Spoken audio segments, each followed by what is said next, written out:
हरि ओम.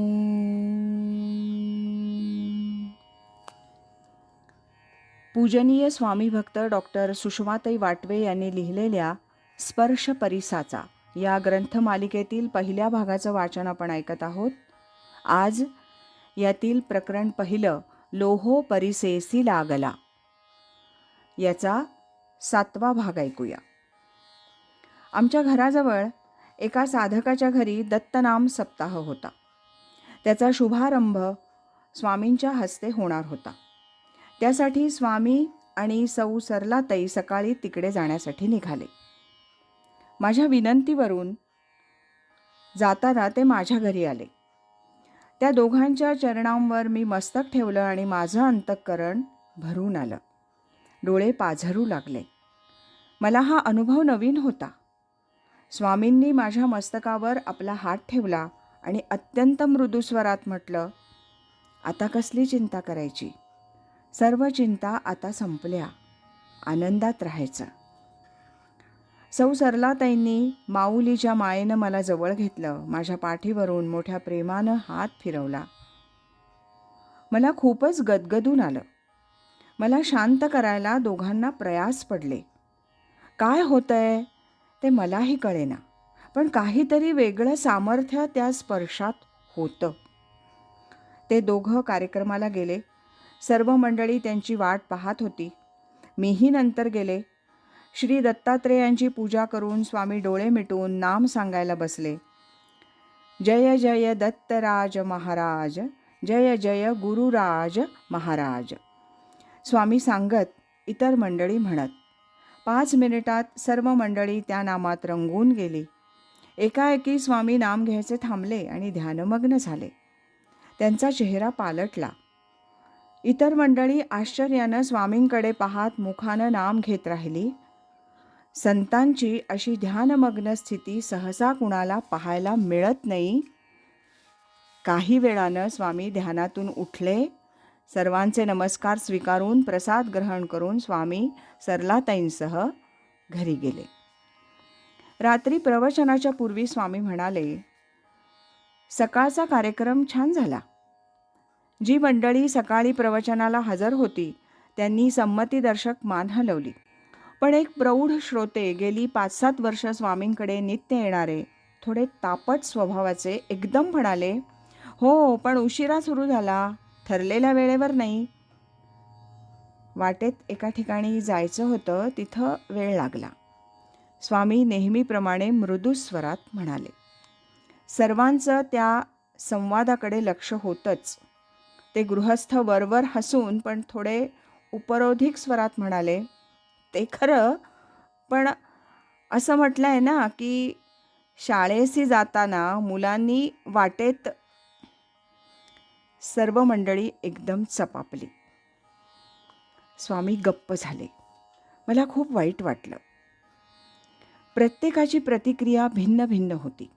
वयानं मोठे असले, स्वामींशी दीर्घकाल परिचय असला तरी सर्वांसमोर स्वामींसारख्या सद्गुरूपदी असलेल्या श्रेष्ठ व्यक्तीला असं बोलावं का? स्वामींना काय वाटलं असेल? प्रवचन नेहमीप्रमाणे झालं. श्रोते मंडळी स्वामींना नमस्कार करून प्रसाद घेऊन गेली.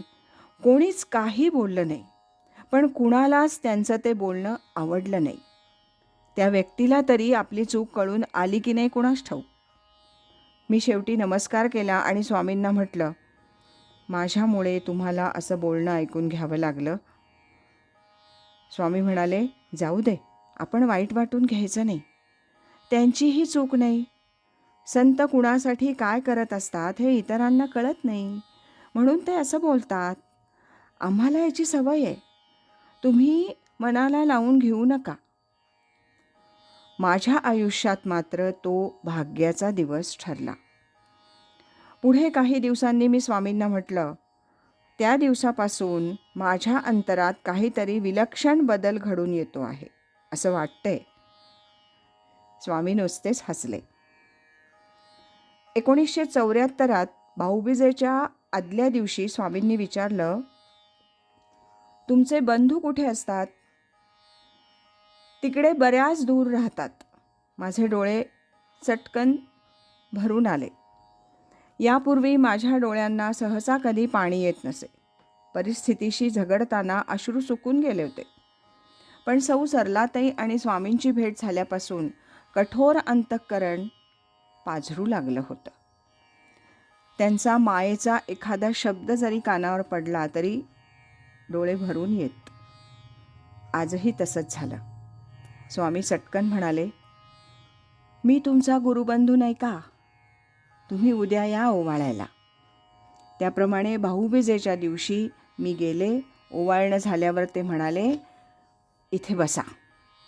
मी तुम्हाला आज एक गोष्ट सांगतो. रामकृष्णांजवळ विवेकानंदांनी सारखा हट्ट धरला की मला निर्विकल्प समाधीचा अनुभव पाहिजे. रामकृष्ण ती गोष्ट टाळत होते. पण शेवटी एक दिवस त्यांनी तो अनुभव विवेकानंदांना दिला आणि म्हटलं, तुझं जीवन यासाठी नाही. तू जर स्वतःच्याच आनंदात मग्न होऊन राहिलास तर तुझं जे कार्य आहे ते कोण करणार? तेव्हा तू यात रंगून राहू नकोस, समाजाला मार्गदर्शन कर. तसं आज मी तुम्हाला सांगतो. तुम्ही समाधी अवस्था, आत्मदर्शन यात स्वतःच रंगून जाऊ नका. तुम्ही हल्ली सारखा ध्यानाचाच ध्यास घेतलेला आहे म्हणून मुद्दाम सांगतो. दुसऱ्याला मार्गदर्शन करणं हे तुमचं काम आहे, ते तुम्ही करा. मला आश्चर्य वाटलं, पण त्यासाठी तेवढी पात्रता हवी ना. मी विचारलं, ती येईल. 2-5 वर्षात तुम्ही तेवढं काम करू शकाल. आपण सांगाल त्याप्रमाणे मी करेन. मी बोलून गेले. पुढे अनेक विषयांवर बोलणं झालं. मी घरी आले. आजचा अवर्णनीय आनंद गगनात मावत नव्हता. मला बरंच काही मिळालं होतं. मला माझ्या जीवनाची दिशा कळली होती. माझं जीवन कार्य स्वामींनी समजावून दिलं होतं. ते स्वतः मला मार्गदर्शन करणार होते. स्वामी स्वरूपानंदांनी मला पाठवलेल्या पत्रात तेच सांगितलं होतं. यापुढे एकांतात साधना, ध्यान, वाचन, चिंतन, त्याप्रमाणे आचरण, लोकांना त्याचं मार्गदर्शन, हे काम करायचं होतं. आज इथेच थांबूया. या पहिल्या प्रकरणातला 8वा भाग आपण उद्या ऐकूया. सद्गुरु असती अंतरात, सत्शिष्याते जागवीत. हरि ओम तत्सत.